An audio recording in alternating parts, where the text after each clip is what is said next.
데일 카네기 인간관계론. 데일 카네기 지음, 임상훈 옮김, 현대지성.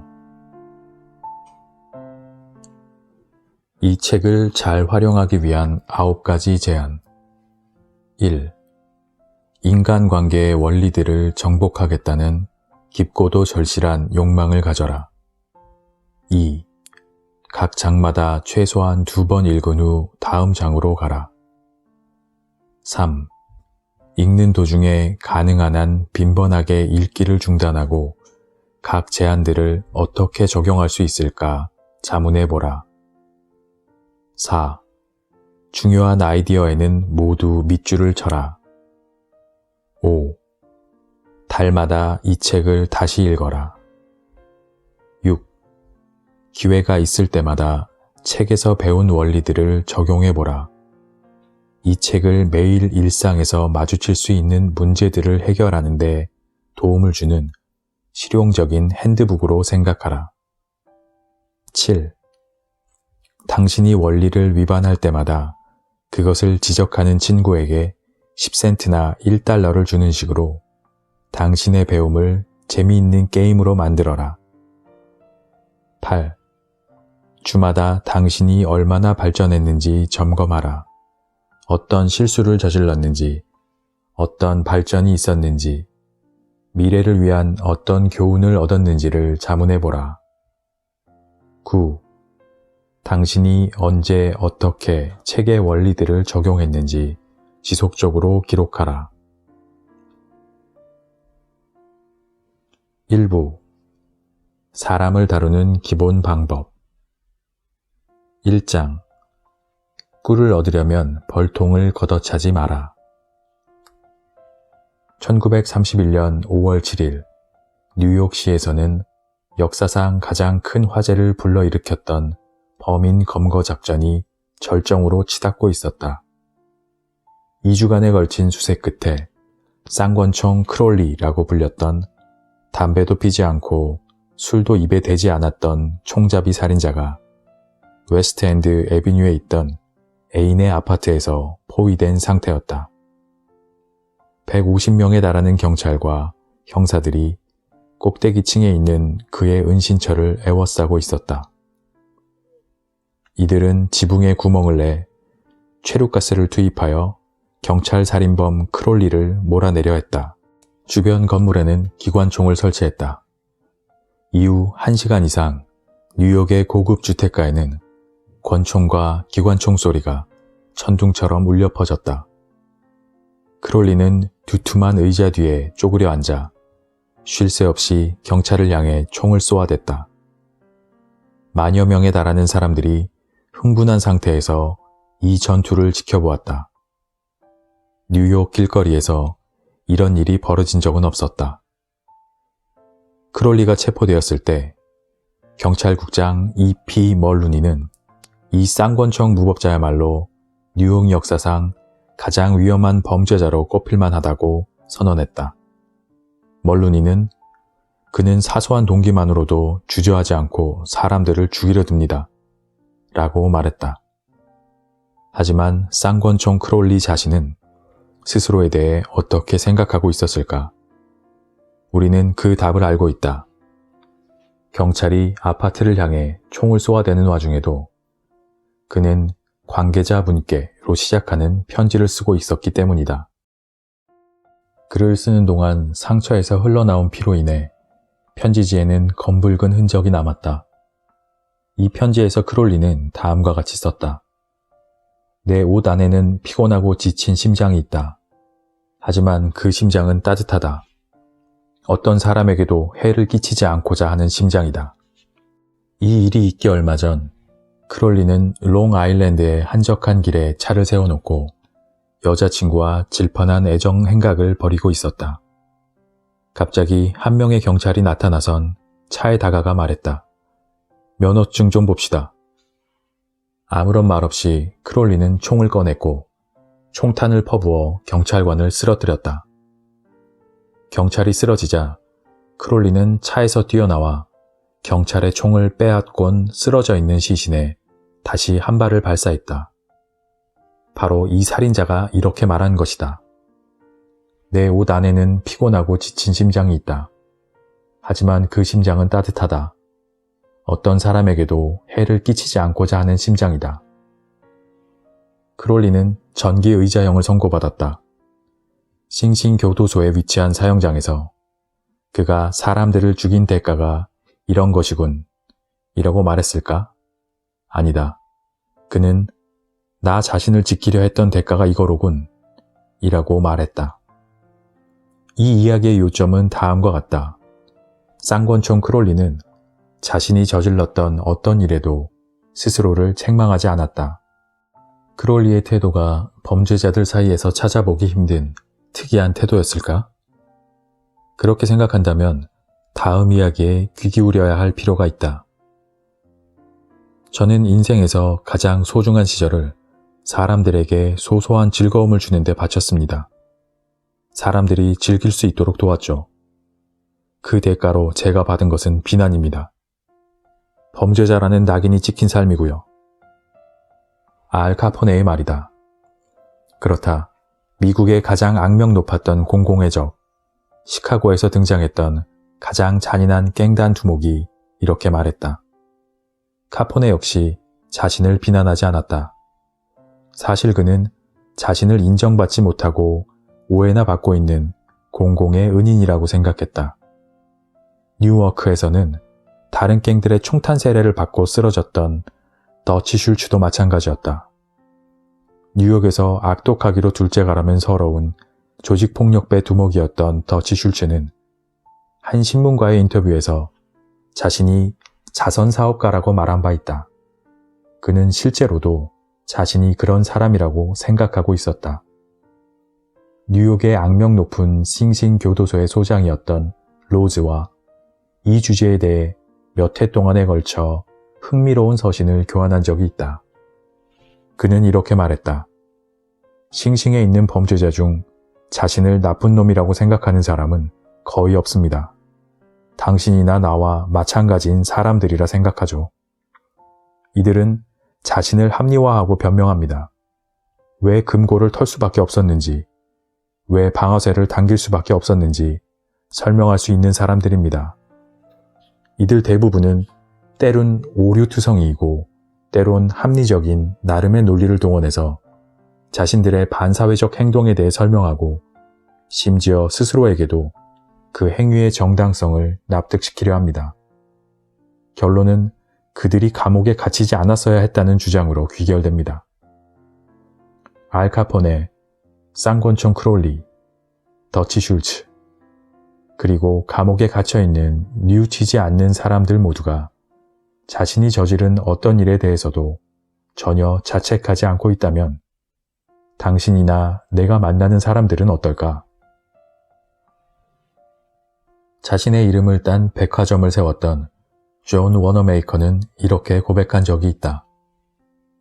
나는 이미 30년 전에 남을 꾸짖는 게 얼마나 어리석은지 깨달았다.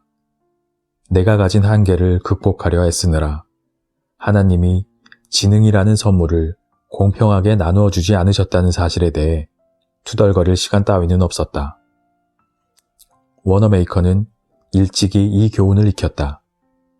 하지만 나는 이 세상에서 30년도 넘게 실컷 허물을 켠 다음에야 비로소 사람들은 아무리 잘못을 저지르더라도 그 어떤 일에 대해서도 자신을 비판하지 않는다는 생각을 어렴풋이나마 떠올릴 수 있었다. 비난은 아무런 쓸모가 없다. 사람들을 방어적으로 만들고 스스로를 정당화하도록 만들기 때문이다. 비난은 위험하다. 사람들이 소중히 여기는 자부심에 상처를 입히고 자존감을 훼손하며 적개심을 불러일으키기 때문이다. 독일군은 어떤 일이 일어난 후 즉시 그에 대한 소송을 제기하거나 비난을 하도록 허용하지 않는다. 억울한 일을 당한 병사는 우선 다음 날까지 기다리며 마음을 가라앉힐 기회를 갖는다. 만일 즉시 소송을 제기한다면 오히려 처벌을 받는다.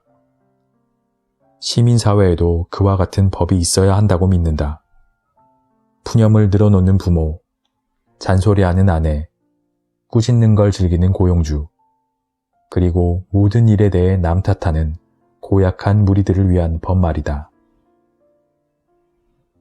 비판이 아무런 바람직한 결과도 낳지 못한다는 사실을 보여주는 역사적인 사례는 수도 없이 많다. 시어도어 루즈벨트와 태프트 사이에 있었던 유명한 논쟁을 예로 들어보자. 이 논쟁은 공화당을 분열시켰고 그 결과 민주당의 우드로 윌슨이 대통령이 되었다. 이 논쟁으로 인해 1차 세계대전에 대한 큼지막하고 눈에 띄는 기사들이 신문을 장식하게 되었고 미국이 참전하면서 역사의 흐름이 바뀌었다. 빠르게 사실들을 검토해보자. 1908년 루즈벨트는 태프트를 차기 대통령으로 만들어 놓고 사자를 잡겠다고 아프리카로 떠났다. 미국에 돌아온 루즈벨트는 보수적인 정책을 펼치는 태프트 정부에 대노했다. 그는 태프트를 보수주의자라고 비난하고 세 번째로 대통령이 되기 위해서 공화당의 후보 지명을 받으려 했다. 계획이 실패하자 그는 진보당인 불무스당을 창당해 공화당을 거의 괴멸 직전까지 몰고 갔다. 그 후 벌어진 대통령 선거에서 태프트와 공화당은 버몬트와 유타 단 두 주에서만 승리를 거두었다. 공화당 역사상 최악의 참패였다. 루즈벨트는 태프트를 비난했다. 하지만 태프트가 그 비난을 받아들였을까? 물론 아니다. 눈물이 그렁그렁한 채 태프트는 말했다. 나는 그 이상 잘할 수 없었다. 누가 비난을 받아야 하는가? 루즈벨트? 태프트? 솔직히 모르겠다. 관심도 없다. 내가 지적하고자 하는 요점은 아무리 루즈벨트가 온갖 비난을 퍼부어대더라도 태프트로 하여금 자신의 잘못을 인정하게 만들 수 없었다는 사실이다. 루즈벨트의 비난은 오히려 태프트로 하여금 자신을 정당화하게 만드는 원치 않았던 효과만 낳았고 그가 눈물이 그렁그렁한 눈으로 나는 그 이상 잘할 수 없었다 라는 말을 반복하게 만들었을 따름이다. 티포트돔 유전 스캔들의 예를 보자. 이 스캔들은 1920년대 초반 미국의 언론을 분노하게 했고 나라 전체를 발칵 뒤집어 놓았다. 이 사건은 미국의 공공부문에서 벌어진 전례가 없었던 사건으로 사람들의 기억에 남아있다. 다음은 있는 그대로의 전말이다. 하딩 내각의 내무장관이었던 앨버트 B. 폴은 엘크힐과 티포트돔에 있는 정부 관할 유전을 임대할 권한을 갖게 되었다. 이 유전은 나중에 미 해군이 사용할 수 있도록 개발하지 않고 놓아두었던 것이다. 폴 장관이 경쟁 입찰을 유도했을까? 물론 아니다. 그는 이 입맛이 저절로 다셔질 만한 계약을 바로 자신의 친구인 에드워드 L. 도헤니에게 넘겨주었다. 도헤니는 그 대가로 무엇을 해주었을까? 그는 폴 장관에게 대출이라는 이름으로 10만 달러를 주었다. 그 후 폴 장관은 고압적인 태도로 미 해병대에 명령을 내려 엘크힐 주변에서 석유를 채취하는 유정을 가지고 있는 경쟁자들을 몰아냈다. 무력에 의해 자신의 땅에서 쫓겨난 경쟁자들은 법정으로 향했고 이에 티포트돔 스캔들의 뚜껑이 열렸다. 이 스캔들에서 나는 악취는 너무도 심해서 하딩 행정부를 마비시켰고 모든 국민들의 눈살을 찌푸리게 했으며 공화당은 파산 직전까지 갔고 앨버트 B. 폴은 감옥에 갇혔다. 폴은 엄청난 비난을 받았다. 공직자 중 그만큼 비난을 받았던 사람도 거의 없었을 것이다. 그가 뉘우쳤을까? 절대 아니었다. 몇 년이 지나 허버트 후버가 대중연설에서 하딩 대통령은 친구가 자신을 배신한 데서 온 심적인 갈등과 괴로움 때문에 사망에 이르렀다고 말한 적이 있다. 폴의 아내는 이 말을 듣고 자리에서 벌떡 일어나 울기 시작했다. 그녀는 자신의 팔자를 탓하며 소리쳤다. 뭐라고? 폴이 하딩을 배신했다고? 내 남편은 그 누구도 배신하지 않았어. 집엔 금이 가득한데 왜 내 남편이 잘못된 일에 유혹을 받겠어. 배신당한 건 내 남편이고 잔인하게 죽임을 당하고 십자가에 못 박힌 것도 내 남편이야.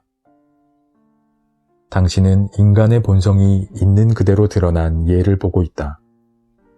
잘못을 저지른 사람은 자신이 아닌 다른 모든 사람들을 비난한다. 우리 모두가 그렇다. 그러니 당신이나 내가 당장 내일이라도 다른 어떤 사람을 비난하고픈 마음이 든다면 알 카포네, 쌍권총 크롤리, 엘버트 포를 기억하도록 하자. 비판이란 마치 전서구와 같다. 항상 자신에게 되돌아오기 마련이기 때문이다. 우리가 고쳐보려고 하고 비난하려고 하는 사람은 아마도 자신을 정당화할 뿐 아니라 도리어 우리를 비난할 것이라는 점을 깨닫도록 하자. 혹 테프트처럼 착한 사람이라면 아마 더 잘할 수 없었다는 말로 그치겠지만 말이다. 1865년 4월 15일 토요일 아침, 에이브러함 링컨은 한 싸구려 숙박시설의 문간방에 죽어가고 있었다.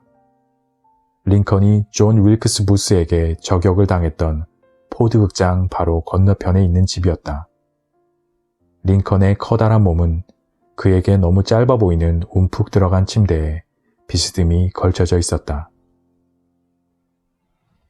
로자 보네르의 유명한 그림 마을 시장의 조잡한 복제품이 침대 위에 걸려 있었고 조악한 가스등이 깜빡이고 있었다.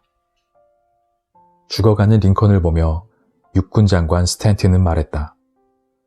세상에서 가장 완벽하게 인간을 다스렸던 사람이 저기 누워있다. 링컨이 사람을 다루는데 성공했던 비결은 무엇이었을까? 나는 10년간 링컨의 삶에 대해 연구했고 3년을 꼬박 알려지지 않은 링컨을 쓰고 검토하는 데 바쳤다. 링컨의 성격과 가정생활에 대해 나만큼 꼼꼼하고 철저하게 연구한 사람은 세상 어디에도 없다고 자부한다. 나는 링컨이 사람을 다루었던 방식에 대해 특히 관심을 가지고 연구했다.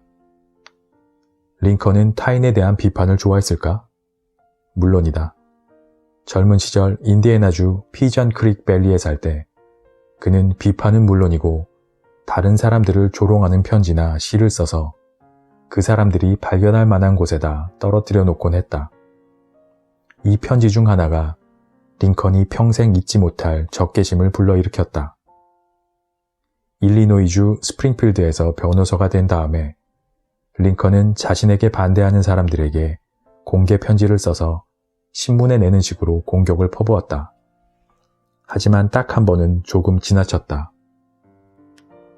1842년 가을, 그는 제임스 쉴스라는 허용으로 가득 차고 호전적인 아일랜드 출신 정치인을 조롱했다. 링컨은 스프링필드 저널에 익명 편지를 기고해 그를 비웃으며 놀렸다. 마을 사람들 모두가 폭소를 터뜨렸다. 예민하고 자존심 강한 사람이었던 쉴스는 분노로 끌어올랐다. 그는 누가 편지를 썼는지 알아내자마자 말에 올라타 링컨을 찾아 출발했다. 그리곤 링컨에게 결투를 신청했다. 링컨은 싸우고 싶지 않았다. 그는 결투 자체를 반대하는 사람이었지만 결투를 하지 않고 명예를 지킬 수 있는 방법이란 없었다. 다행히 그에게는 무기 선택권이 있었다. 링컨은 팔이 긴 사람이었기 때문에 과거에 기사들이 쓰던 날이 넓은 칼을 택하고 미국 육군사관학교 졸업생에게 칼싸움을 배웠다. 정해진 날이 되자 링컨과 쉴스는 미시시피강 모래톱에서 서로를 마주했다. 죽기까지 싸울 작정이었지만 싸움이 벌어지기 직전에 결투에 입회인들이 끼어들어 결투를 중단시켰다. 이 사건은 링컨의 삶 전체에서 가장 충격적인 일이었다. 이 사건으로 인해 링컨은 인간관계에 대한 소중한 교훈을 얻는다. 그 이후로 그는 다시는 다른 사람을 모욕하는 편지를 쓰지 않았다. 다시는 다른 사람을 조롱하지 않았다. 그때부터 그는 어떤 일에 대해서도 다른 사람들을 절대로 비난하지 않으려 했다.